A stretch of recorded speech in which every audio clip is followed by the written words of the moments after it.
Hello, magandang araw po sa ating lahat, sa ating mga kababayan from Luzon, Visayas, and Mindanao. Sa ating mga taga-subaybay na mga matagal na dito, thank you very very much from the bottom of my heart. And syempre, sa mga bago po sa ating Munting Tinig channel, huwag kalimutan mag-share, mag-like, at saka mag-subscribe. And don't forget to click the notification bell para lagi kayong updated kapag mag-upload tayo ng mga video at mag-update tayo sa ating channel. And syempre, magla-livestream para magkaroon tayo ng tinatawag na virtual interaction. Pag-usapan natin ito mga kamunting tinig. Si Amy Marcos na isang senador ng Republika ng Pilipinas at nagkukumahog na papanagutin di umano ang lahat ng mga responsable sa pagkidnap kay Rodrigo Roa Duterte. Pagkidnap kasi uso yan sa kanila para dalahin po sa International Criminal Court. Ngayon, pumunta siya sa dahig kasama ni Sara Duterte, ang BP na walang kwenta. Santissima Trinidad, na kung saan tinanong si Sara kung ano yung reaction niya tungkol sa appointment ni General Torre bilang PNP chief, tumawa lang ang alinganga. Now, balik tayo dito kay Amy. Hindi po ayon sa balita nakapasok sa loob ng kulungan o sa loob ng selda ni Rodrigo Roa Duterte si Amy, ang pambansang nag-ENRT. So, ibig sabihin yan, mga kamunting tinig, yung pagiging senador ninyo sa ibang bansa, kung hindi kayo matino, hindi talaga kayo igagalang. Hindi talaga kayo irerespeto. Kung ang common law wife ni Rodrigo Roa Duterte, una pa lang na pagpunta niya sa dahig, nahihirapan na makapasok sa kulungan, okay, ni Rodrigo Roa Duterte, ikaw pa kaya na wala kang nikatiting na isang buhos ng dugo dyan kay Rodrigo Roa Duterte? Hindi ka naman asawa, hindi ka naman kaya kabit, o wala naman kayong sexual relationship. Pero ito mga kamunting tinig, kahiya-hiya. Tapos, nagsisigaw pa si Amy doon sa harap ng mga Pilipinong alinganga, dyan po sa harapan ng kulungan ni Digong, na ibalik at pauuwin at makalaya na si Rodrigo Duterte. Kasi pauuwin daw talaga eh. Kailangan magsisigaw sila doon para marinig daw po sila.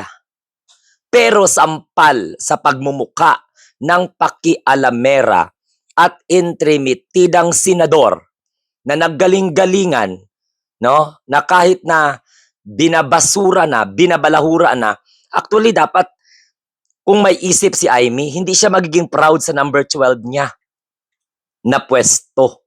Muntikan lang siya matalo ni Ben Tolfo. Okay?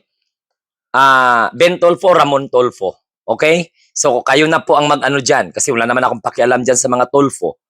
Di ba mga kamunting tinig? Yan ay patunay na ang beauty, okay, ni Amy hindi umubra. Tsaka anong purpose? Isa ka sa magiging impeachment judge. Isa ka sa maghuhusga, magbibigay ng verdict, whether acquits or convict. Tapos pupunta ka sa isang kulungan na kung saan nakakulong ang tatay ng huhusgahan na vice presidente na best friend mo. Amy Marcos, mahiya ka naman sa kipay mo. Mahiya ka naman sa pagmumukha mo. Initsapwera ka na nga ng mga Duterte, talo ka nga sa Davao eh. Ilan lang yung ranking mo doon sa Davao. Nilaglag ka ng mga taga Davao para mo malaman kung saan ang nagtiwala lang sa'yo ang mga loyalista, ang mga taga Norte. Munti ka na natalo, munti ka nang nahulog sa Magic 12. Kahit na ano pang pabida-bida, kahit ano pang pagbabaya-bayani mo para lamang po na pabalikin si Rodrigo Duterte dito, sa Pilipinas, alam mo naman yun eh. Sa sarili mong hindi mo kayang gawin yun. So ano, iimpluwensyahan ninyo ang International Criminal Court? Pag pinabalik kasi dito si Rodrigo Duterte at ano ang mangyari, pananagutan po ng International Criminal Court yun. Safety si Rodrigo Duterte sa loob ng kulungan. Alam nyo kung bakit? Kung nasabi, pag pinalabas si Rodrigo Duterte sa kulungan, maaring ipapatayan ng kanyang mga kaalyado at mga kamunting tinig, may posibilidad na isisi po nila yan sa gobyerno para madiin ang Pangulong Bongbong Marcos. Kahit alam naman nila na wala pong pagbabanta sa buhay ni Rodrigo Roa Duterte. Kaya ang pinaka-safe, sabi ko nga sa mga ibang vlog ko, ang pinaka-safe na lugar ni Rodrigo Duterte sa buong mundo ang nandyan sa loob ng kulungan ng International Criminal Court. Kasi pag makalabas ito, delikado to. Yung mga galit sa gobyerno, gawing collateral damage itong si Rodrigo Duterte. Gagawin itong pananggalang, gagawin itong sangkalan. Kasi walang pakialam ang kampo ng mga Duterte na hindi po nakikita sa limelight kung anong mangyayari sa matanda. They don't care anymore about the life of Rodrigo Duterte. Sacrificial lamb yun para gawin pong dahilan na mag-alsa ang taong bayan na mga mangmang na sumusuporta sa mga Duterte. Lalong-lalo na kay Rodrigo Duterteng demonyo ayon po sa mga nakakilala sa kanila, demonyo ayon po sa mga biktima ng kanyang war on drugs na napakadumi. Mga kamunting tinig, ang presensya ni Aimee na pilit niyang isinisiksik ang kanyang sarili, ayun, nakakahiya, binalita tuloy na hindi po siya nakapasok. Ngayon, kung nakapasok siya next day or maswerte siya.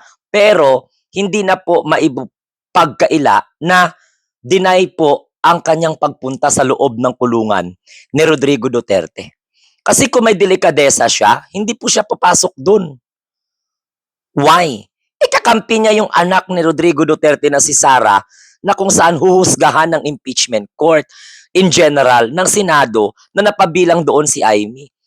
Kaya ngayon mga senador na pumupunta dyan sa dahig, naku, Santissima Trinidad, mahiya kayo sa mga balat ninyo, nakakahiya kayo, nakakasuka kayo, nakakasuklam kayo.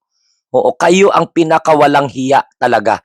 Alam nyo, kung wala kayong delikadesa you don't even understand kung ano po ang ibig sabihin ng delikadesa.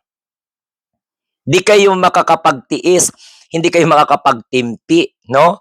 Niluloko ninyo ang taong bayan. Ngayon, ito, kay Aimee, dahil makapal ang kanyang mukha, wala pong pakialam yan. Kahit anong pang sabihin, kahit anong pang kritik sa kanya, wala pong pakialam yan. Ang sasabihin niya lang yan, tagumpay siya sa pagmamanipula sa utak ng kampo ng mga Duterteng sumuporta sa kanya at ng mga loyalistang nagtiwala sa kanya na kung saan maka-Duterte din ang sinusuportahan. Alam nyo mga kamunting tinig, pero peke pala ng mga loyalista. Kasi kahit pagiging loyalista ngayon, pinipeke na Mantakin mo, mga 1980s daw kuno sila na original na mga loyalista. Tapos bigla lang mag-withdraw ng support sa presidente. Utot, sino po ang pinapaniwala ninyo na mga uplok, na may mga kalunggo ang utak? Mga tubol nga mga baho. Alam niyo mga Duterte de hard supporters, at lalong-lalo na ikaw, Aimee. No? Anong pakiramdam? Initsapwera ka. Anong pakiramdam na hindi ka pinapasok? Kasi my God, common law wife nga ng Pangulo, nahihirapang pumasok. Tapos, ikaw, isisiksik mo yung sarili mo. So yan mga kamunting tinig dito sa Pilipinas, gusto ko lang ipaalam sa inyo, ayon sa isang balita na si Aimee po ay hindi pinapasok sa loob ng kulungan. Anong pag-uusapan nila doon? Mag-heart-to-heart talk sila doon? Baka mamaya iniisip ng ICC mag-away pa. Diba? So anong pakiramdam na nakikisawsaw ka, hindi ka pinapansin? Anong pakiramdam na atat kang makita si Rodrigo Duterte sa loob ng kulungan, hindi mo nakita? Dapat nakipag-celebrate ka na lang sa kaarawan ng presidente ng impyerno. 'Di ba na sinasabi ni Harry Roque na siya daw puno ang legitimate highest vote na natanggap ng tumakbong opisyal ng gobyerno. Paniwalang-paniwala naman sila sa pang-uuto sa kanila ni Harry Roque. Eh si Harry Roque nga ginagamit lang yung mga Duterte para pagtakpan yung kanyang obligasyon dito sa Pilipinas. Shh! Mga kamunting tinig, yung pusa nagaingay. So ganun po mga kamunting tinig, no? Si Aimee hindi po pinayagan na makapasok, nakakahiya po. Kaya lang itong sinaduran na to, wala itong hiya. Makapalang muka kahit na ano-ano lang ang sasabihin niya, ayun, gusto niya pauwiin pa. Hindi nga mabitbit ng mga anak niya yan, pauwi ng Pilipinas, tapos ikaw, oo, senador ka nga, pero tingnan mo, itsapwera, posisyon mo, nakakahiya. 'Di ba? So, dapat magiging silbing leksyon yan sa iyo, Aimee, na tapos sabihin mo, swerte daw si Sara Duterte dahil may mga kapatid na tulad ni Baste. Utot! Diyos ko, Ginoo, kapatid. Eh di magpa-adapt ka na lang, magpapalit ka na lang ng apelyido mo, sundin mo na lang yung sabi ni Sara Duterte, palitan mo na lang ang apelyido mo ng Duterte para magiging anak ka ni Digong. Eh, mas mukha ka pang matanda kay Rodrigo Duterte.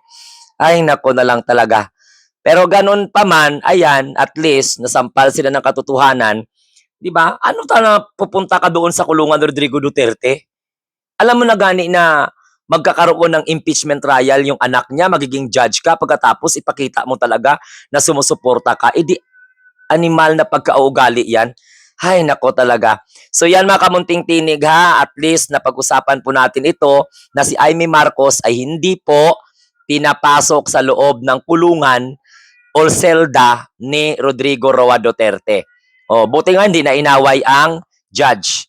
Oh, dapat buti nga hindi niya inaway yung ICC doon. Tsaka sino ka? Senador ka ng Republika ng Pilipinas, pero wag kang magpa-epal doon sa ibang bansa. Hangag.